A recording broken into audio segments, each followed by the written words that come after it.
Ayun ko talaga. Pawalan mo na. Pawalan mo na yung kaibigan ko, Duwende. Mga tol, ito na po yung mangkukulam at naitali na po natin. Ngayon, hindi ka na makakawala dyan. Huwag mo nang pilitin magkawala dahil may orasyon yan. Pinahirapan mo yung kaibigan kong Duwende sa boting ito. Ngayon ay ikaw naman yung pahihirapan ko.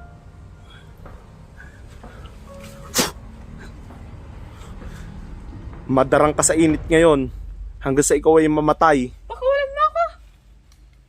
Gusto mo ipalo ko sa ulo mo yung bote na to? Sasabihin mo pa na pawalang kita? Walang niya ka. Pakawalan mo ako dito, hayop ka. Pawalan mo muna yung kaibigan kong Duwende sa boting ito at papawalan kita dyan. Sige. Hindi. Hindi ko papakawalan yung... Mag-usap tayo na maayos. Mag-usap tayo na maayos. Alam ko na kahit papano ay tao ka pa rin. Kaya gusto kitang ituring na tao. Hindi ako masamang tao para itali ka. Ang reason ko kaya kita tinali ay kinulong nyo sa pamamagitan ng sumpa ang kaibigan kong Duwendeng Puti at hanggang ngayon ay andito sa boting ito at nanghihina pa rin. Huwag nakawala ako dito, manda ka sa akin. Hindi ako natatakot sa'yo dahil hindi ako pinababayaan ng aking mga gabay. Pag di mo pa pinawalan sa bote ang aking kaibigan na Duwende, mapipilitan ako ngayon na talagang pasagasaan ka sa karsada. Binibigyan pa kita ng pagkakataon dahil ayokong pumatay. Pero kung kinakailangan, ay wawakasan ko ang iyong kasamaan. Pakawalan mo ako dito. Hindi na ako natatakot ngayon kahit habang buhay mong ikulong ang kaibigan kong Duwende. Kung mapapatay kita, tandaan mo. Tandaan mo. Bakit baka tigas-tigas mo? Ha? Ano? Talaga mamamaluktot ka sa paso ngayon. Pakawalan mo na ako dito. Hindi ka makakawala dyan. Paulit-ulit na lang tayo. Paulit-ulit na lang tayo. Gusto mo sample lang kita? Ayan. Mas masakit, di ba? Pakawalan mo ako. Animal ka talaga. Hindi ka makakawala dyan. Magdusa ka dyan. Gusto mo sa apoy pa kita itali o sa langgaman? Ano ba ang kailangan kong gawin para mapawalan mo sa boting ito ang aking kaibigan na Duwende? Ito yung bote. Oh. Alam ko na meron kayong lihim dito na ginamit na sumpa. Sige, buksan mo. Buksan mo. Hindi ko bubuksan yan. Hindi ko bubuksan yung bote na yan. Maawa ka sa kaibigan kong Duwendeng Puti nang hihina na sa loob ng bote. Wala Buksan akong mo na to. pakialam. Napakatigas talaga ng iyong puso. Magsisisi ka sa bandang huli sa ginagawa mong kasamaan na yan. Hanggat hindi kita napapatay, hindi ka... Talagang napakatigas mo eh. Patayin mo na lang ako, wala akong pakialam. Talagang papatayin kita pagka hindi mo pa binuksan ang boting ito. Alam mo bang maraming nagmamahal sa kaibigan kong Duwendeng Puti dahil napakabait nito. Tapos ikinulong nyo lang sa boting ito. Hayaan nyo siyang mamuhay ng normal. Huwag nyo siyang gamitin sa pangsarili nyong interes. Para saan? Bakit nyo kinulong sa bote ang aking kaibigan na Duwende? Para saan? Gusto ko makuha yung kayamanan. Huwag nyong gamitin ang kaibigan kong Duwende sa sarili nyong pang-interes at sa kayamanan. Kung hindi para sa inyo ang kayamanan na ito, ay hindi talaga para sa inyo. Tandaan mo yan. Huwag kang masyadong sakim. Magsimikap ka rin sa sarili mo. Huwag kang mamirwisyo ng iba. Huwag kang umasa sa kayamanan. Kahit anong salita mo dyan, di ko papakawalan yung bote na yan. Alam mo bang sa kasamaan ng kagaya mong taong mangkukulam, ay maraming taong inosente ang napapahamak. Kaya nga kayo ganyan. Ginagawa nyo ang lahat para makapanira ng tao o makasira ng buhay ng tao dahil sa inyong kasakiman, dahil gusto nyo na kayo lang yung namumuhay ng masarap. Gusto nyo nakikita yung ibang tao na nahihirapan, di ba? Teka lang mga tol, i-stand muna natin yung ating camera at talagang bibigwasan ko to ngayon. Ayan mga tol, na-set na po natin yung camera. Pakawalan mo ako. Ayun ko talaga. Pawalan mo na. Pawalan mo na yung kaibigan kong Duwende. Hindi. Ako na nagmamakaawa sa'yo. Pawalan mo na. Kahit lubod ka pa sa akin, di ko bubuksan yan. Bakit ayaw mong buksan? Ano bang problema mo?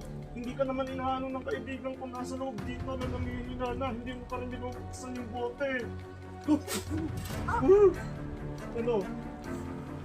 Talagang papatay mo ko eh. Alam mo ba kung bakit ito pinapatay? Dahil kung kaibigan ko baka hindi na makawala dito sa bote ito, pasalamat ka. Ano ba pwede kong gawin para buksan yung bote ito? Sabihin mo, gagawin ko lahat para lang mawala yung kaibigan ko, Duwende. Sabihin mo. Lumalakas na yung ulan, sabihin mo. Para makawala na yung kaibigan ko, Duwende, sa bote ito. Nagmamakaawa ako sa'yo at nakikiusap. Ilayo mo sa akin yung bote niyo. Hindi ko bubuksan yan. Matigas kaya? Ah! Ano, gusto mo bang madarang ka sa apoy na mapaso ka? Ano? Hindi ka pa rin nagdadala? Kahit ilang beses ka lang nahihirapan? Ano? Ano? Ano? Ano? Masakit? Dapat lang yan sa'yo, kulang pa yan. Napakawalang hiya mo. Pakawalan mo ako dito. Buksan mo na yung bote at papawalang kita. Sige, buksan mo. Hindi! Hindi ko bubuksan yan.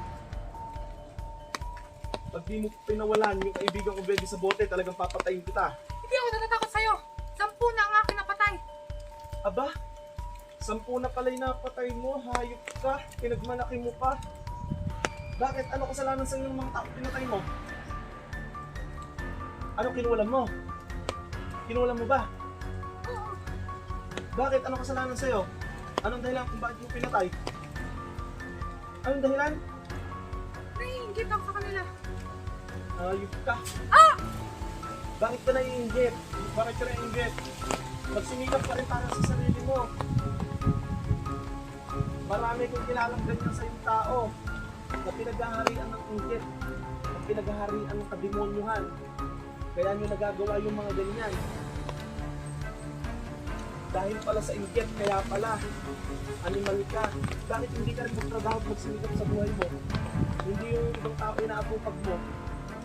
Ha? Ano ba kasalanan nila sa'yo? Dahil lang pala sa inggit, papatay ka? Walang iya ka, ibig sabihin kulang pa yung buhay mo na yan. Kumpara sa mga pinatay mong tao. Wala akong pakialam. Kulang pa yung buhay mo na yan. Kumpara sa kasamaan na nagawa mo. Kahit nasunugin ka pa sa impyerno, kulang pa yung pagsunod sa'yo. Dahil sa mga kinikin mong buhay. Dahil lamang sa itim na mahal ka, na hawak mo. Pakawalan mo na lang ako dito. Huwag ka nang umasa makakawala ka dyan. Pupulutin kita dyan hanggang sa hindi mo pinakuwalan yung kaibigan kong Duwende. Napakasama ng ugali mo. Pagpupo ka talaga ng Diablo. Pinagmalaki mo pa talaga ng 10 na yung napakay mo. Ay, isusunod kita. Kaya natin. Ako isusunod mo, ikaw isusunod ko. Ah! Ano? Ano? Susunod ba ako? Ha? Ah! Ano? Matapang ka ha? Ayun ka ha? Ano? Ano? Ah! Ano? Ano? Ano? Ano? Ha? Ano? Ano? Ano? Masarap? Ha? Ano? Ano? Kaya mo pa? Kaya mo pa? Ay, ka ha? Oh, dito. Ay, ka. Ano? Ano? Sasabihin mo pati susunod mo ako. Alam mo, hindi ako pala murang tao.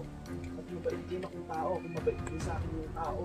Pero kung ganyan sa'yo na pinaghaharian ka ng demonyo, eh hindi mo ubra sa akin, puputulang ko yung sungay mo. Pag sampuman yung sungay mo, hindi ako tatakot ngayon sa'yo. Sinasabi ko sa'yo, Hayop ka. Pakawalan mo ako dito. huwag ka na kumasa, makakawala ka. Ah!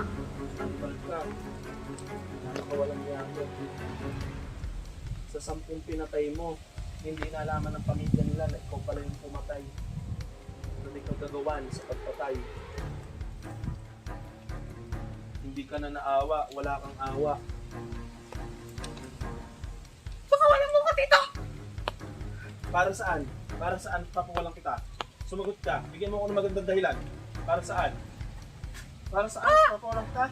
Ha? Para saan? Ilan yung kinukulam mo ngayon sa kasalukuyan? Ilan? Sabihin mo, ilan? Ilan yung kinukulam mo ngayon sa kasalukuyan? Ilan? Ilan? Sabihin mo kung ilan. Marami ba? Bukod sa napatay mo 10, ilan yung kinukulam mo ngayon sa kasalukuyan? Ilan? Ilan yung kinukulam mo? Sumagot ka. Ilan? Meron ka pa bang kinukulam na buhay pa ngayon? Tatanggalin ko lahat ng kakayahan at kapangyarihan mo sa pangungulam. Tandaan mo yan.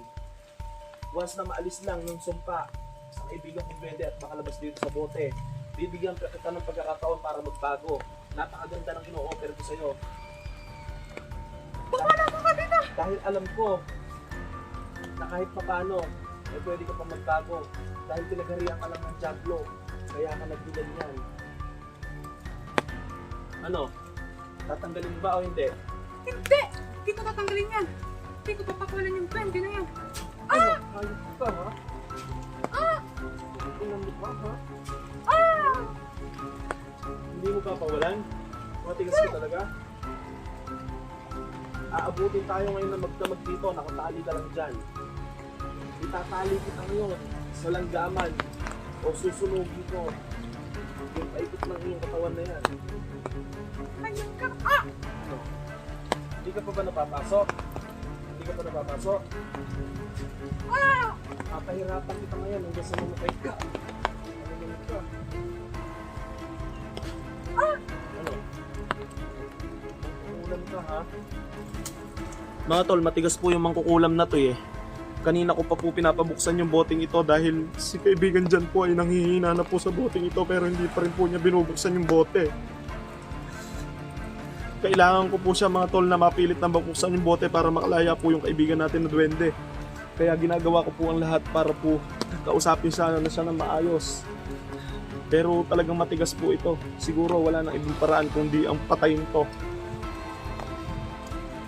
Papasagasaan talaga ito sa karsada. Ito pa rin ko yung sinabi ko. Hinihila kita po sa may gubat. Papasagasaan talaga ito. At hindi mo pa pinuwalan yung aking kaibigan sa bote ito. Pawalan mo na. Hindi! Pawalan mo na. Aba! Animal ka ha, hinihipnotis mo mukha ko ya. Hinihipnotis mo mukha ko ya. Ano? Kala mo hindi ko nararamdaman? Hindi tatalab sa akin yan. Dahil may pangontra ako sa'yo. Delikado po mga tol yung animal na to dahil hinihipnotis mo po niya ako. Ang hypnotis mo po ng kamatayan yung ginagamit niya sa akin. Kala niya tatalab sa akin yon.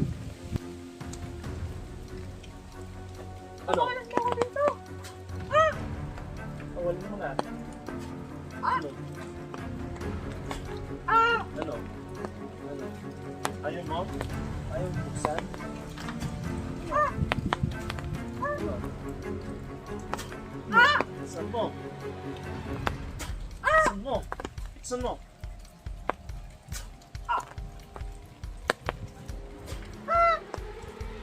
Madarang ka sa apoy. Ano? Hindi mo buksan? Hindi mo buksan? Ilan na ba yung kinulam mo? Sabihin mo, ilan na yung kinulam mo? Hindi ko alisin ito ngayon. Hindi ko alisin ito. Ilan na yung kinulam mo? Sabihin mo, ilan na yung kinulam mo? Yung mga buhay pa kinukulam mo, ilan pa? Ilan pa? Ha? Ayaw mo ha? Ilan pa? Ilan? Ilan pa? 6! Animal ka ha? Alisin mo yun. Alisin mo yung kulam. Hindi! Baka alam ako dito!